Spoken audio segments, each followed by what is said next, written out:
So this is our second last week of really I'm mining her book for different ways of looking at this, and she's just such a genius in terms of practice. How can I do practices that are really nervous system informed? They're not just in the mind. They're not just in the conscious mind.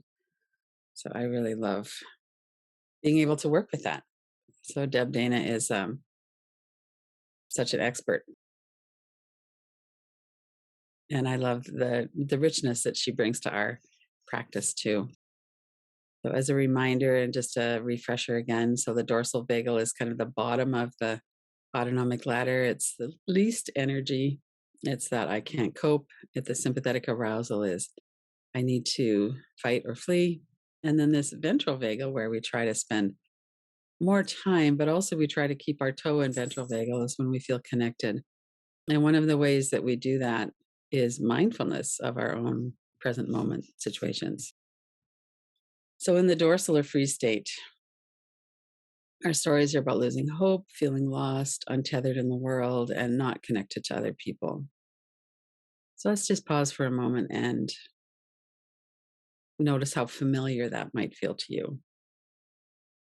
I think right now, as we're nearing the second anniversary of COVID, all of us could relate to that feeling of life is not ever going to go back to what it was before.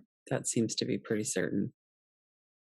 And that's true on a personal level as well as a broad cultural level. So some people in this pandemic have lost a person or many. Many people have lost trust in our institutions and our government, that everybody will be cared for. Many people have lost jobs or have certainly we've all been impacted financially. Some people have made a lot of money off of this, like Jeff Bezos and some of the top 1%.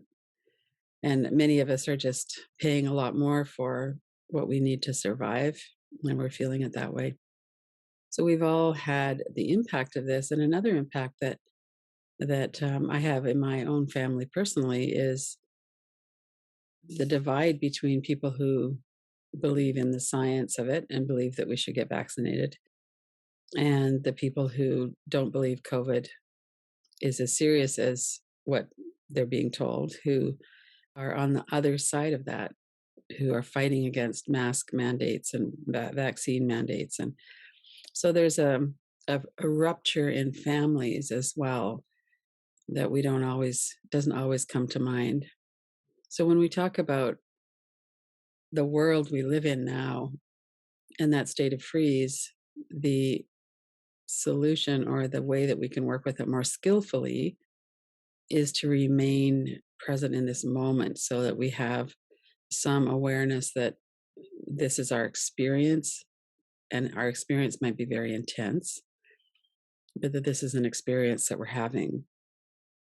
And that helps us to stay present and helps us to have a capacity then to come up through sympathetic arousal and into a more ventral vagal state.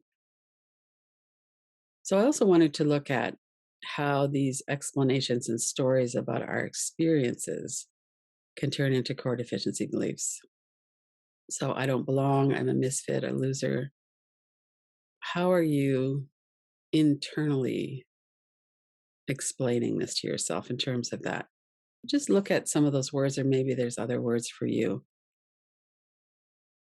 A feeling of powerlessness around being able to reach people who believe differently than I do, maybe is one of them. And let's take a couple of minutes to feel into that, this whole dorsal state of freeze. What does it feel like in your body right now? And as you bring to mind some of those words about losing hope or feeling lost, notice what that feels like in your body. And are you turning any of those into core deficiency beliefs about something wrong with you? That would be very common.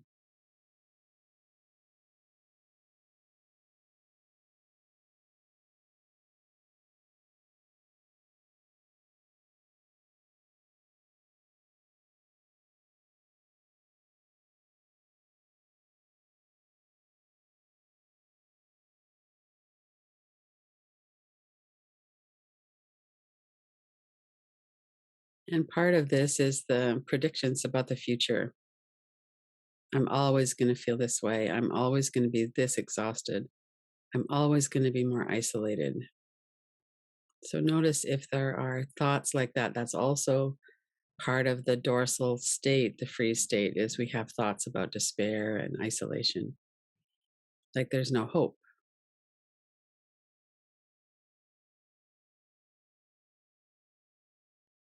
And then keep coming back as you're doing this. You might do some tapping on your forehead if something's getting kind of intense. Take your attention away from the words or the thoughts into the sound and cessation of the tapping so you can break the trance of that.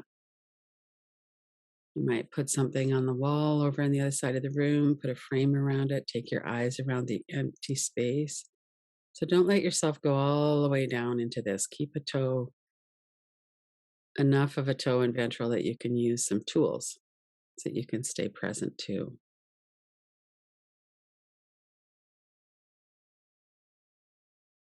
And then if you were to come up into a state of fight or flight, then the story might change into I'm really mad about this, whatever it is that you were feeling despair about.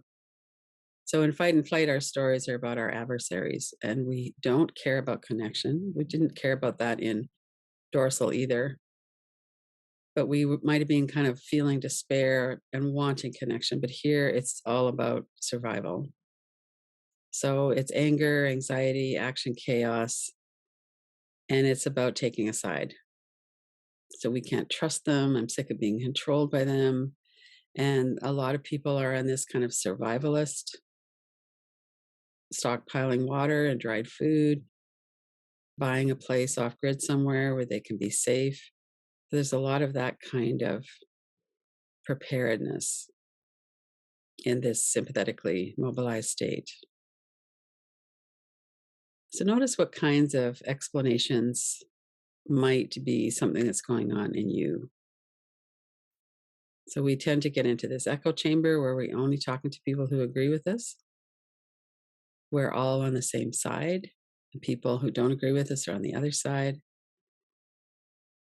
And our predictions might be around fighting for survival. So just for a moment, we're going to go into this a little bit deeper again too. But just for a moment, noticing what comes up when you're looking at that.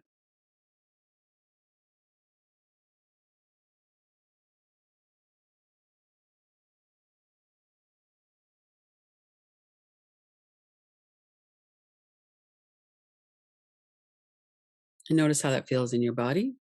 It might not be a freeze state anymore. It might be hotter, might be more movement. The mind might be more active. There's a different kind of energy and a different kind of story. And then when we come up from that into ventral vagal, this is this regulated state of calm and trust and connection. And now our stories are possibilities and choices. So we might be looking at something like, what have we learned from this experience of being in a global pandemic? And some of what we learned is disappointing. And some of what we've learned is it's really highlighted the inequity, racial, gender, all kinds of different issues in society have become very evident. Like many, many, many more women lost their jobs than men. And now, how are we going to work together to enable more women to get back into the workplace? So it highlighted the economic difference. It highlighted the gender role assignments of more women do childcare. So as we're feeling like we have some possibilities, we might be looking at, and some people are in the United States, they've got a big childcare program going. So how can we work together to address some of these inequities? So that's one of the things that might happen from this, from being in this. And so one of the phrases that Deb Dana uses is to calm up. So we get into a freeze, we calm up into sympathetic arousal, fight or flight, and then we calm up again into ventral vagal. So we don't want to calm down when we're feeling angry.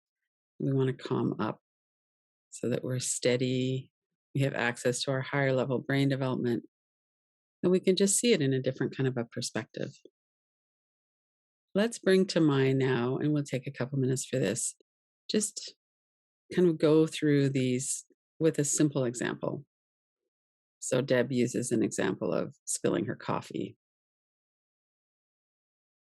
So if you were to have that, it's not worth trying, then fight, flight. If I tried harder, I wouldn't be so clumsy. And in ventral vagal, it's just an accident. It's not an omen for my day. So think of a couple of times when you've experienced that. And what state were you in? And what kind of thoughts did you have about it?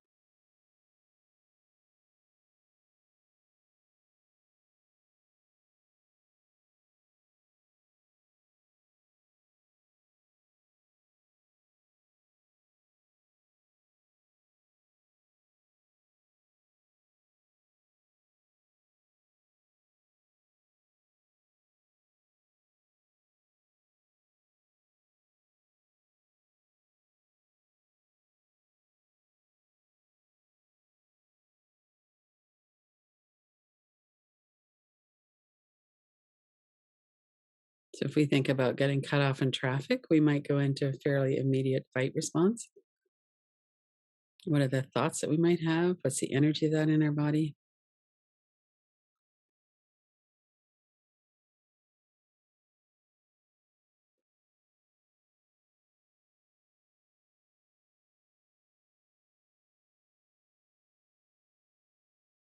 And if you were to imagine the same incident, whatever it is that you're working with, and if you're in a fight response, what would that feel like if you had gone into a freeze response?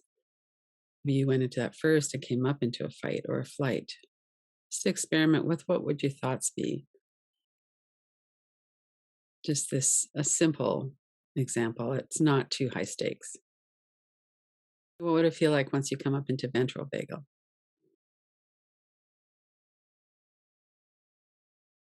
And so now let's work again with COVID and something that's a little more challenging. So I'm going to use the so-called freedom convoys that have blockaded our borders and that occupied our capital city for the last 3 weeks. And they say they're protesting the vaccine mandates and they don't want to be told what to do. There's a very much of a fight energy to it. If you're not familiar with this, then you could use whatever you want, or you could just use something else as well. Just whatever comes to mind as something that kind of gets you aroused and gets you ruminating, something that you might worry about. And when you think about or look at the thoughts that you have about it, what are the images that come to mind? So for me, I don't watch the news, but I don't watch a lot on social media either. But I deliberately went and had a look. And so I have images in my mind of, the trucks running, I can imagine the sound of those air horns and the smell of the diesel for 3 weeks. That's been in these neighborhoods. So I can imagine that even though I haven't seen it. So notice what your images are and notice what the origin of them is. Some of them are from something you've seen or heard, and some are from our ability to put ourselves in a situation like that. And stay connected to your ventral vagal. We're looking at something. It's a high stakes situation. For people who are in the United States or other people, it might be that January 6th insurrection a year ago. So we all have these experiences of something that feels really charged. So stay present with your breath, use your tapping, your tracing, use those tools as you need to.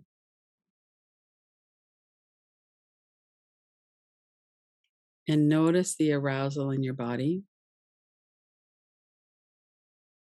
If you're going into more of a freeze, and what are the thoughts that might be linked with that?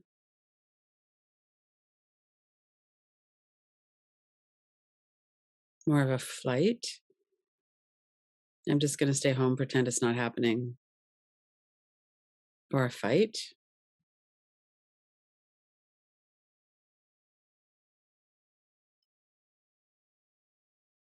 And keep coming back to your breath. Stay in your body. You could look around the room, orient to the safety in the room. You could do some box breathing. If you're feeling like you're getting kind of really caught up, then use the tools that we have to get stabilized again and come back into knowing in your body that you're safe right now. So, coming into that state of dorsal vagal, the freeze, how would your brain be making sense of the situation? And this might not be the state that you go into predominantly. So, maybe it could be that you would imagine what it would be like. Or maybe you know someone who's just kind of a flat effect, no response to this. And what kind of stories would you have about the people who are involved in those? And what are your predictions about the future? So, we'll take a couple minutes for this too. From a state of freeze, how would you make sense of the situation?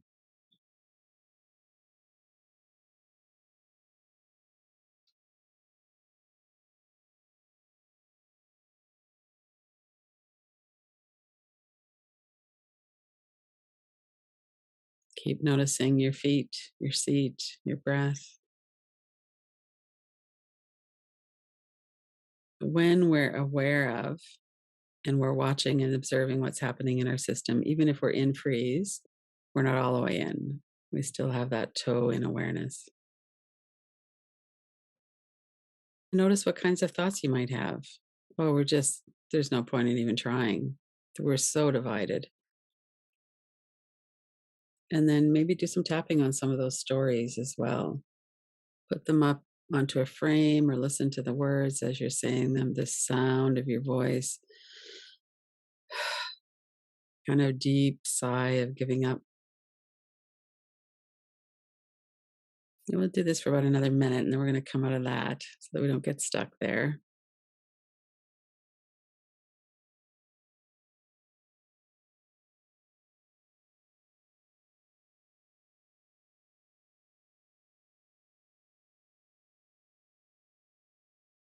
The thing about freeze is that it feels like we're dead when we get into a deep state of dorsal.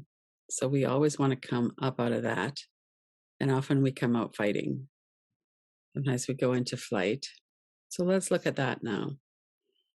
From this fight or flight, now what is your brain telling you?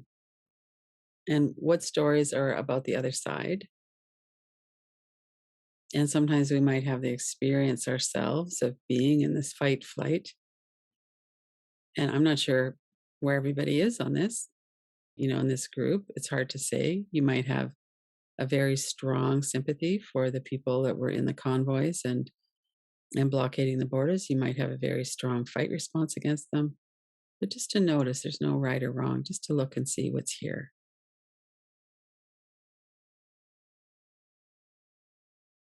And from here, what does this energy feel like in your body? It's not as cold. It might have more heat, might have more action, might feel more threatening in a way because there's a chaos. What does that feel like in your body? And what are the thoughts in your mind?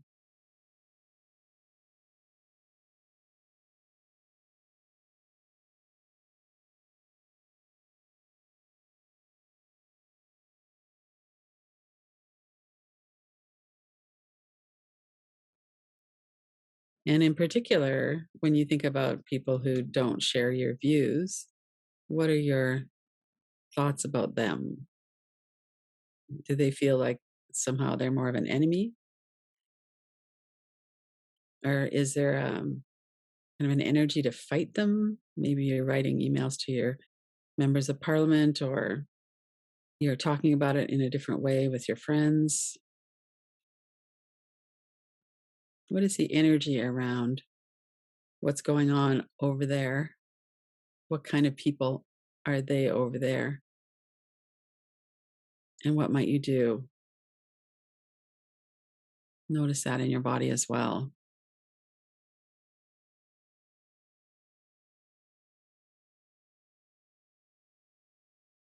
And how do you predict the future from this place of fight or flight? Does it feel hopeless and kind of despairing? If so, then you might have fallen back into dorsal a bit.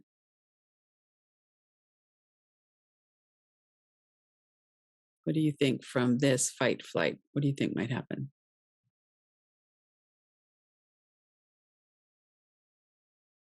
Now let's come into this calm and connected state of ventral vagal. So we have just been kind of sitting with what it might feel like to be in a freeze or a fight or flight. So we're coming up the ladder and we're noticing again our breath, our body. You could look around the room, notice cues of safety. And what does that feel like in your body? What kind of stories are you telling yourself? What does this feel like, and how is that different from freeze or that mobilized state?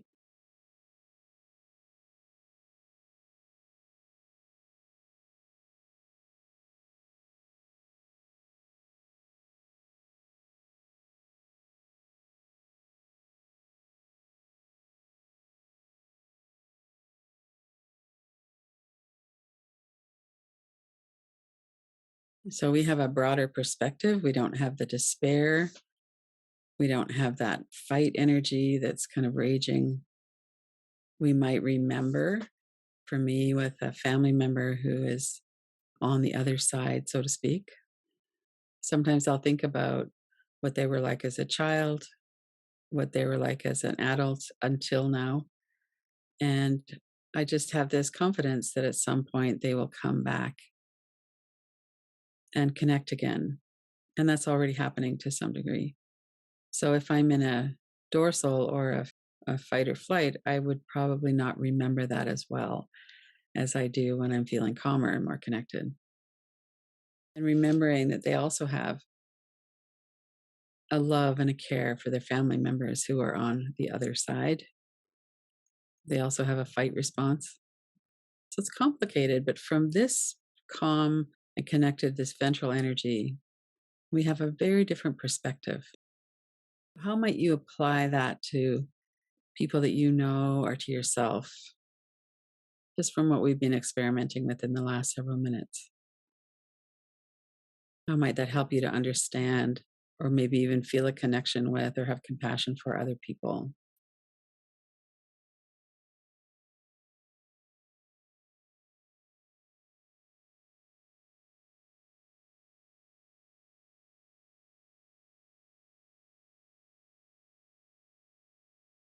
And just as in the other states, we stay connected with our body, our breath. We're noticing the kinds of thoughts in the mind because it's very easy to slip back into a fight, flight, or freeze.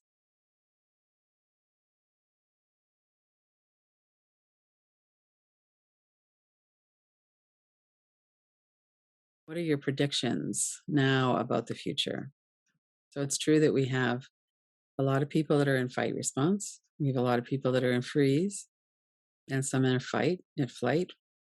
So, what are your predictions now from here, from this ventral vagal state of connection? What do you think might happen in your family, your friends, your communities globally?